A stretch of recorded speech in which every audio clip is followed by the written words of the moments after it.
Hello dear student, आप सभी का स्वागत करता हूं अपने प्यारे से छोटे से यूट्यूब चैनल शुभ कोचिंग क्लासेस में। आज हम इस वीडियो की मदद से जानेंगे सबसे बड़ा कंफ्यूजन क्या होता है क्लास 12th। आप अगर क्लास 12th में हो तो सबसे बड़ा कंफ्यूजन यही होता है, क्योंकि अब तक हम क्या करते थे, एक सीढ़ी पर चलते थे। एक के बाद दो आता था, दो के बाद तीन आता था, तीन के बाद चार आता था, इसी प्रकार 11वीं के बाद क्या आता था, 12वीं आता था। अब 12वीं के बाद सबसे बड़ा कंफ्यूजन होता है, बहुत सारे कोर्स होते हैं, हम उस कोर्स पर कैसे जाएं।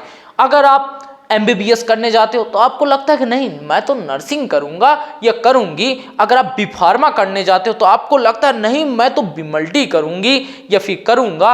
अगर आप BSc करने जाते हो तो आपको लगता है नहीं, मैं तो BA करूंगा। सबसे बड़ा कंफ्यूजन यही होता है।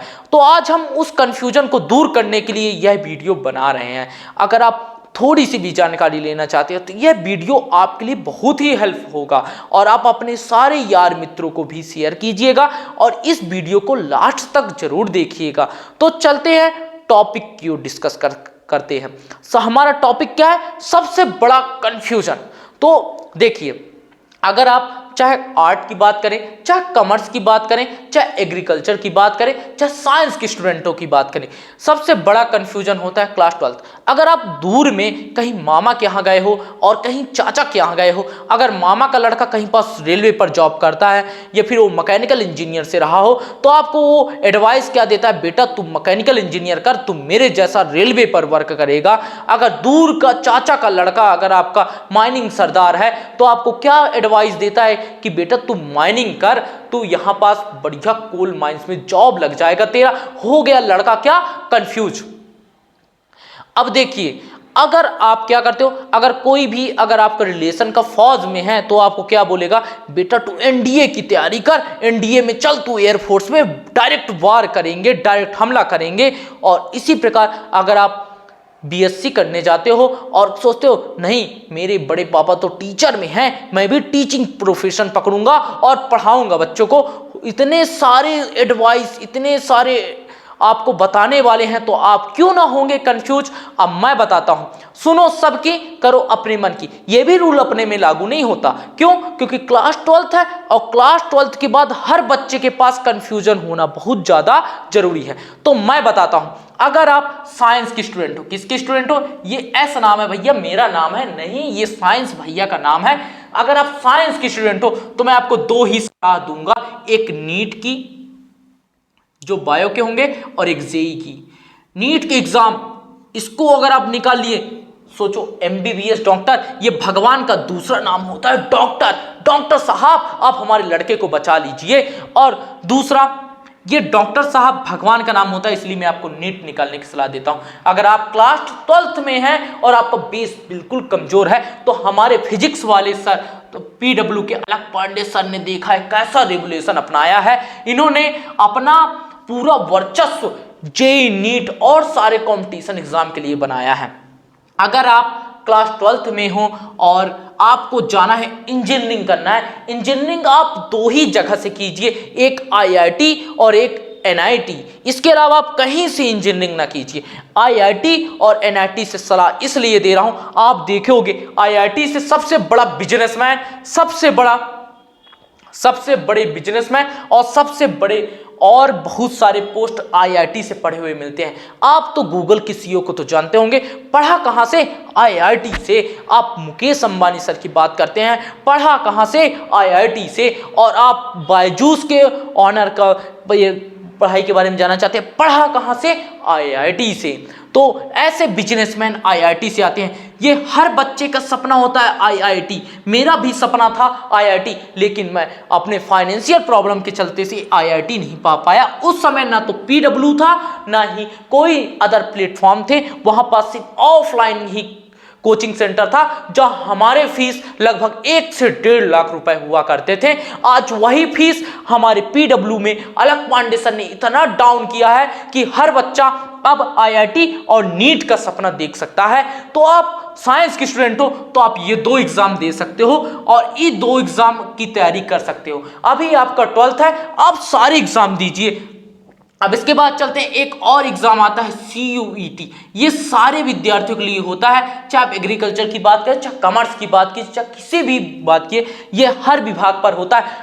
COT का मकसद क्या होता है? दिल्ली यूनिवर्सिटी BHU, नाम तो सुना ही होगा ना, सबसे बड़ा कॉलेज, सबसे पावरफुल कॉलेज। अगर आप यहां से पढ़ लिए, आपका किस्मत चमक गया बेटा, आप बिल्कुल सक्सेस पथ की ओर बढ़ोगे। पर क्या करना पड़ता है? संघर्ष करना पड़ता है। और जैसे हमारा क्लास 12th है, इस पर संघर्ष की सीढ़ियां इतनी ज्यादा होती है ना कि हमें इस सीढ़ी पर चढ़ना पड़ता है, और इस संघर्ष की सीढ़ी पर उतार चढ़ाव इतना होता है ना कि हम उस उतार चढ़ाव को हम अपना नहीं पाते हैं और डिप्रेशन पर चले जाते हैं। अब देखिए, अब हम बात करते हैं COT एग्जाम क्या होता है। अब ये सारे एग्जाम, अगर आपका बेस अच्छा नहीं है ना, तो मैं आपको एक ही सजेशन देता हूं, आप 1 साल घर में बैठ जाइए। 12वीं के बाद आप तुरंत 12th क्लास के बाद 1 साल तुरंत गैप करिए, और कहीं पास भी जाके ये कोर्स अगर आपको मिलता है, आप उस कोर्स को परचेस कर लीजिए। क्या करेंगे? कोर्स परचेस कर लेंगे।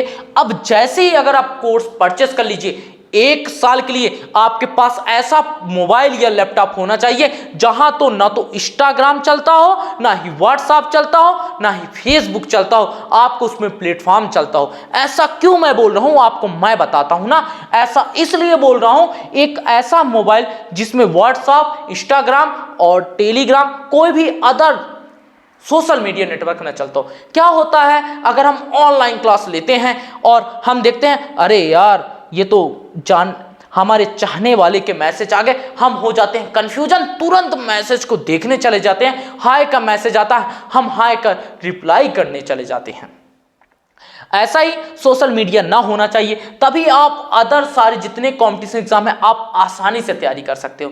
ये तो हुआ साइंस के स्टूडेंटों के लिए बात, और COT तो सभी के लिए है, चाहे आप BLLB की बात क्यों नहीं करना चाहे, BLLB करना। हमारे पास एक ऐसी विद्यार्थी थी ना, जो अभी गुरु घासीदास से पढ़ रही है, वो 2 महीने के प्रिपरेशन में, सोचिए COT में उसका 300 नंबर आया था, और वो गुरु घासीदास से LLB कर रही है। तो ऐसे बहुत सारे स्टूडेंट हैं जो रिकॉर्ड तोड़ भी सकते हैं और रिकॉर्ड, एक नया रिकॉर्ड बना सकते हैं। तो आप लोग भी बहुत ज्यादा टैलेंट हो, हर विद्यार्थी के पास टैलेंट होता है, एक अच्छा माइंडसेट होता है। हम उस माइंडसेट के अनुसार हमें क्या करना पड़ता है? चलना पड़ता है। अब हम चलेंगे कब? जब हमारे पास प्रॉपर गाइडेंस होगा, या गाइडलाइन करने वाला कोई व्यक्ति होगा जो हमें गाइड करे और चलना पड़े। हम क्या करते हैं, सबसे 12th के बाद और बहुत सारी कंफ्यूजन आ जाती। आपके पास मोबाइल आएंगे, आपके पास चाहने वाले लोग आएंगे, आप गर्लफ्रेंड बॉयफ्रेंड के चक्कर में पड़ेंगे, और एक उम्र होती है जो हमें बना भी सकती है और बिगाड़ भी सकती है। आप उस उम्र को कंट्रोल करेंगे। अगर आप 12th क्लास के बाद जा रहे हैं, अगर आप चाहते हैं आपके पास क्या हो, डॉक्टर लगा हो, अगर आप चाहते हैं आप IIT या फिर NIT से पढ़े हुए विद्यार्थी बने, तो आपको ये सारी चीजें छोड़नी होगी। अब मेन ड्रीम की बात करते हैं। अधिकतर आप लोग देखोगे सिविल सर्विस एग्जाम की तैयारी बहुत सारे बच्चे करते हैं। हमारा भी सपना होता है कि हम भी सिविल सर्विस, एक जिले के अधिकारी बने, एक राज्य में अधिकार जमाएं और एक थाने का इंचार्ज करें। तो मैं बताता हूं ना, अगर आप किस क्लास में हो बेटा, 12th क्लास में, और आपका सपना है UPSC, कैसा सपना है? UPSC। तो मैं आपको बताता हूं, आप एक छोटा मोटा ग्रेजुएशन करिए, चाहे आप BA करिए, चाहे आप BSc करिए, ऐसा ग्रेजुएशन करिए जहां आपको कॉलेज ना के बराबर जाना पड़े, आपको सिर्फ एग्जाम देने जाना पड़े। अब देखिए, आप ये कोर्स कर रहे हैं ना, इस कोर्स की वैधता होती है कितना? 3 साल की। कितने साल की? 3 साल की। अगर कोई विद्यार्थी, अगर आप 12th क्लास पास करते हो तो आप 18 साल की उम्र में करते हो। कितने? 18 या फिर 17.5 साल की उम्र में। कोई दिक्कत? आपका ग्रेजुएशन कंप्लीट होता है, अगर आप 3 साल के ग्रेजुएशन पर जाते हैं तो आपका ग्रेजुएशन कंप्लीट होता है 21 साल की उम्र में। अगर हम क्यों ना हम ये 3 साल ऐसा परिश्रममय जीवन बना ले, ऐसा तपस्वी रूप धारण कर ले, तो हमसे कोई भी ऐसा एग्जाम ना हो कि हमसे ना निकले। तो मैं बताता हूं ना, आप इस 3 साल में अगर आप UPSC, एमपीपीएससी, पीसीएस या फिर आप एसएससी या फिर आप कोई भी अदर कॉम्पिटिटिव एग्जाम की तैयारी कर रहे हो ना, तो आप इस 3 साल में ऐसा ही नॉर्मल कोर्स करिए और लग जाइए आप परिश्रम की ओर, आप रूप धारण कर लीजिए तपस्वी की, और आप इस 3 साल में सिर्फ आपको कॉलेज कहाँ जाना पड़े, पेपर देने बस जाना पड़े, और आप इस 3 साल में एक सुंदर सा कोर्स परचेस कर लीजिए, चाहे आप यूपीएससी की कोर्स परचेस कीजिए, चाहे आप एमपीपीएससी कोर्स परचेस कीजिए, क्योंकि आज की डेट में एग्जाम हमें निकालता अनुभव है। अगर आप उस अनुभव की ओर चल रहे हैं, अगर कोई बच्चा अगर मेरे इस बात को, इस वीडियो को सुन रहा है ना, तो अगर वो 3 साल ये रूप धारण कर लिया ना, यही मेरे यूट्यूब चैनल या फिर मेरे ऑफलाइन कोचिंग क्लास में पहले आएगा, मेरा चरण स्पर्श करेगा, ऐसा बोलेगा सर आपने मुझे एडवाइस दिया, मैंने इस 3 साल में कोर्स परचेस किया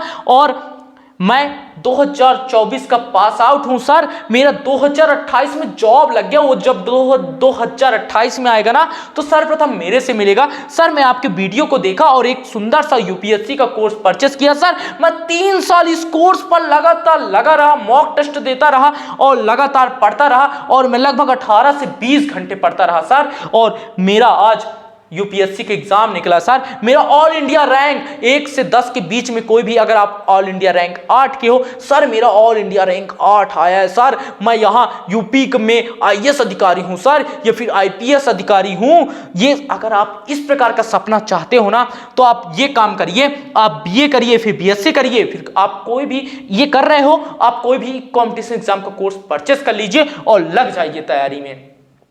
क्योंकि अगर आपके पास कंधे पर सितारे होंगे ना, आपके पास बहुत सारे लोग रहेंगे, आपके पास एक अच्छी लड़की भी मिलेगी या फिर एक अच्छा लड़का भी मिलेगा, एक अच्छा पहचान भी बनेगा, एक अच्छा रिप्यूटेशन, एक अच्छा नाम, एक शोहरत, एक सम्मान की बात होगी अगर आप ये काम करते हो। तो अगर ये आप कंपटीशन ही आपका तपस्वी जीवन है, कंपटीशन क्यों नहीं निकलता? क्योंकि हमारा माइंडसेट हो जाता है खराब, हम पड़ जाते हैं गलत संगति की ओर, एक प्यार के चक्कर की ओर, एक गर्लफ्रेंड बॉयफ्रेंड के चक्कर की ओर। ये चक्कर बहुत ही बेकार होता है, क्योंकि हम पढ़े हैं, मैं पढ़ा हूं इसलिए आपको निकाल रहा हूं उन सब बातें से, मैं एक भोगा हुआ इंसान हूं इसलिए आपको बता रहा हूं।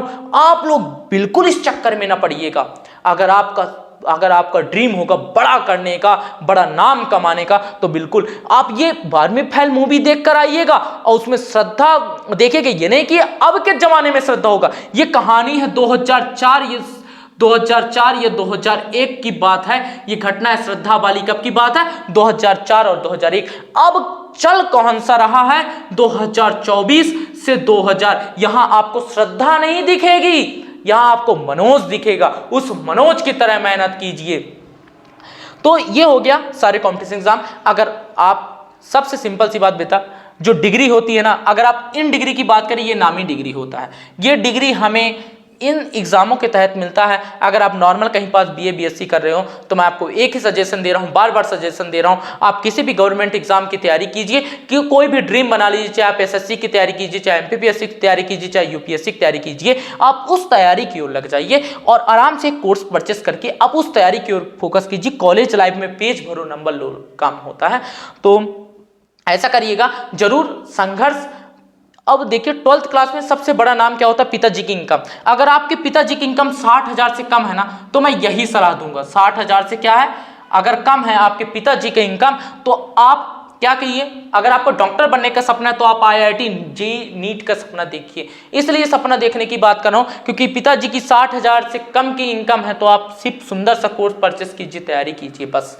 अगर आपके पिताजी की इनकम कितना है, 1 से 1.5 लाख रुपए है, अगर आपको तब भी आईआईटी नीट में जाना, तो यही काम कीजिए। अगर आप आईआईटी जेईई नीट में नहीं जा सकते, आप नो साइंस के स्टूडेंट है, अगर आप बीए या फिर आर्ट या कॉमर्स किसी भी की स्टूडेंट है, तो आप ये बीए बीएससी कीजिए और लग जाइए मिशन यूपीएससी या एमपीपीएससी या फिर पीसीएस एग्जाम या फिर एसएससी एग्जाम या फिर कोई भी एसएससी जीडी या फिर एनडीए, कोई भी एग्जाम लग जाइए। अगर आप 3 साल कंटिन्यू कोई भी एग्जाम की तैयारी कर रहे हो ना, आपको अनुभव निकालता है। अनुभव कब निकालेगा? जब आप 3 साल उसी चीज को पढ़ोगे, क्यों कंठस्थन हो जाएगा, आप आसानी से प्रिपेयर हो जाओगे उस एग्जाम के लिए। आपका जस्ट ग्रेजुएशन कंप्लीट होगा, आप नया रिकॉर्ड बनाओगे, इतिहास रचोगे कि कम उम्र में आपका जॉब लगेगा, कम उम्र में आप सक्सेस इंसान बनोगे। और कम उम्र में जॉब लग जाना बहुत ही बड़ी बात होता है, क्योंकि ग्रेजुएशन के बाद हम क्या करते हैं, करने के लिए सोचते हैं, और जब ग्रेजुएशन की बात करते हैं तो देखिए क्या होता है, अगर आप कहीं पास पढ़ने गए हो, माता पिता क्या चाहते हैं, अगर कोई घर में आता है, लड़का पढ़ता है आपका, हाँ लड़का पढ़ता है, चलो लड़का पढ़ता है, सबके पास यही बात होता है। लेकिन जब पढ़ाई कंप्लीट हो जाता है, आप घर में आते हो, तो हमारे पास बात क्या होती है कि चलो अब लड़का पढ़ चुका ना, कहाँ कमाता है, कहीं नहीं कमाता, घर में बैठ गया। वो आदमी क्या जाएगा, बाहर जाएगा, अरे यार वो लड़का आ गए यार पढ़ के, वो तो घर में बैठा है, ऐसा वार्तालाप होने लग जाता है। इसलिए मैं बार बार बोल रहा हूं, अगर आप 12th क्लास में हो तो आप तुरंत कोई भी छोटा मोटा कोर्स परचेस कीजिए और लग जाइए कॉम्पिटिशन एग्जाम की तैयारी में। गारंटी दे रहा हूं, अगर आप 2024 के पास आउट बच्चे होंगे तो आप 2028 में, मैं लिख के दे रहा हूं, स्टाम्प पेपर मंगा लीजिए। जो पढ़ने वाला विद्यार्थी होगा, जो इस वीडियो को सुन रहा होगा, जो कोर्स परचेस करके पढ़ रहा होगा, वही 2028 में उसके पास एक सिक्योर जॉब होगा और मेरे पास वो सेल्फी लेने जरूर आएगा, और मैं उसके पास सेल्फी लेने जाऊंगा जब वो गवर्नमेंट जॉब निकलेगा तब। तो आई होप आपको वीडियो अच्छा लगा होगा। अगर आपको वीडियो अच्छा लगा होगा तो मेरे वीडियो को लाइक कीजिए, सब्सक्राइब कीजिए और अधिक से अधिक शेयर कीजिए। अगर आपको वीडियो अच्छा ना लगा होगा तो मेरे वीडियो को बिल्कुल अनलाइक कर दीजिएगा। धन्यवाद। इसी प्रकार मिलते हैं और इसी प्रकार के नए वीडियो पर। तब तक के लिए ऑल द बेस्ट। जय हिंद, वंदे मातरम, भारत माता की जय।